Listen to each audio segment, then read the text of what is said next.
right? All right, everybody got me?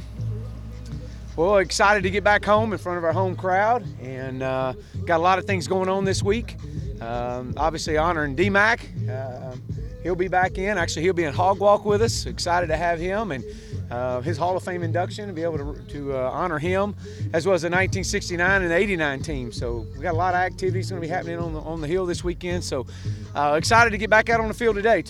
Yesterday was a really good practice. The energy level is extremely high. The guys are flying around, and I anticipate nothing but the best today. And again, this football team is just focused on getting better today, and that's all I can ask. So with that, I'll open up. Coach, do you like these 11 o'clock kickoffs, just kind of get up and get to it? Well, not really, but it is what it is. You don't like laying around a hotel all day either. But we'll change our plans a little bit on how we get our guys up and get them rolling, and kind of similar to what we did at A&M, and try to get off to a fast start. But it is what it is, and whether it's 11 o'clock or 4 o'clock, it really doesn't matter at this stage. Last time you guys were in this stadium, a lot of disappointment, anxious to get back at home and turn things around here. Yeah, there's no question on that. Just the ability to, as I've said before, we're putting ourselves in position to win games. We got to go find ways now to win them, and it's coming. These guys are continuing to put forth the work and the effort, and that's all I can ask right now, and it's coming. What are the keys to having success against this Auburn defense? What do you have to do? Well, we got to pick up first downs. That's the big thing. We got to eliminate 3 and outs. We got to keep our defense off the field as much as possible. They're extremely talented. They got speed to burn. They got depth. There's not too many deficiencies when you watch their defense, but we've got to do a good job of mixing up the run and the pass. We got to be consistent. And just execute our run game. How's the quarterbacks look this week, and have you named a starter this week? No, I haven't named a starter, and probably not going to, not to the end.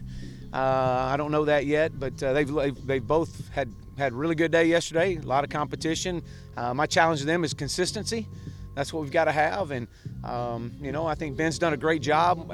Coming in as a reliever. And I've shared that with him, and Nick came in as a reliever and did a good job too. So, I'm not having a problem if I put one on the field and I had to bring somebody off the bench to be a reliever, and so to speak, to get us going. I think these guys both have done that, but we'll see how today goes and go from there. But I've been very pleased with the way they've are competing.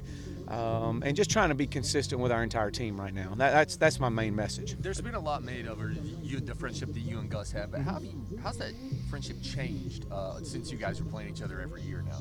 Well, we still talk every week, but the week we play each other. So I hadn't talked to him in over a week, and we'll talk obviously at the game, and then we'll probably talk on Sunday night like we normally do.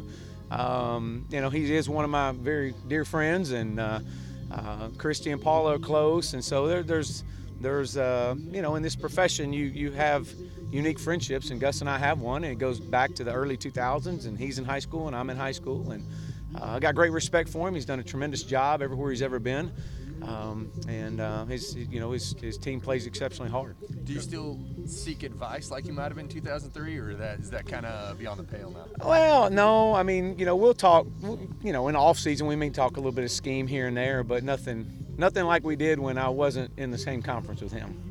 Coach, 18 games in now. I know you're pleased with the quarterbacks where they are now, but how difficult is it to go over that amount of time without having a guy just totally step up and take over the reins? It has been difficult. One thing that we preach is consistency, and that's what we need. We need at that position, and that's, as you look across the landscape of football in general, that's one of the things you have to be successful, is be consistent at that position, and that's something we got to continue to develop, continue to grow into, and it's going to happen. It's just, but consistency at that position is huge. It's huge for the success of an offense. Jordan Rogers on the telecast pointed out some mechanical things with Nick's steps. Had that cropped up before, and is it something you can get across and him improve? Well, it's definitely something that we work on. consistently. And he was as going back and looking at it again, his hips were open a little bit too wide, and his plant foot, and those are just some small details that we drill every day. And as I shared with him before, I mean, there's just some days that you just may not be on, and that's just life. And how you respond to that is really the only thing that matters. And as I asked him on the sidelines the other night when he came off the field in the second half, I said, "Are you okay?" And he's like, "Coach, I don't know." And so it was one of those, I just don't know why I'm not hitting it, or hitting the passes. He wasn't frustrated. It was just one of those. Allie, I'm not on tonight. And so, but he comes back and he goes back to work and gets after it. And man, you admire someone like that. And it's he's not the first quarterback I've had that's not had an on night, and he won't be the last.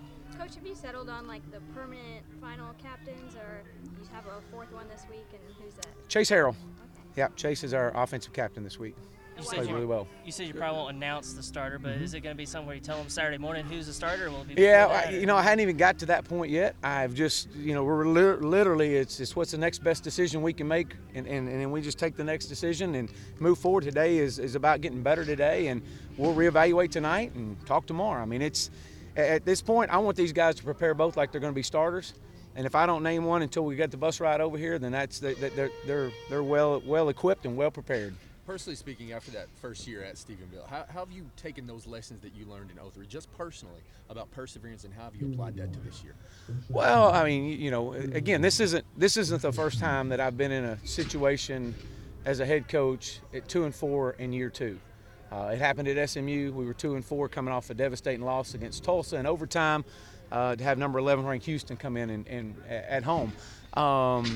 And so this isn't my first time of that, and nor in my career has this been the first time that we've had some have it not go the way we want it to go. And really the thing that you look at and the thing that you do is you go back to work, you self-evaluate, you self-audit, and you go back to just daily decisions, and encouraging your players to continue to play hard, to see and to give examples of other teams. The Washington Nationals are a prime example. May 23rd. What are they 12 games out of first place, or below 500. Only 8 teams in the history of baseball have ever come back and made the postseason. That was on May 23rd. And so sharing that with our team today is, look how they finished. And so you build on prior experiences, and obviously when I was in Stephenville our first year, it didn't go well. It was the first time in 15 years that we didn't make the playoffs, and that's how I got in touch with Gus, and from there the friendship took off. Coach, did Devin contact you about his decision to leave and what the reasoning was? Yeah, he did, and he did. He and I spoke in depth, and we're going to wish him the best of luck. He's a great young man, and we'll wish him the best of luck. Thanks, Coach. Thanks. All right, thank y'all. Thanks, Coach.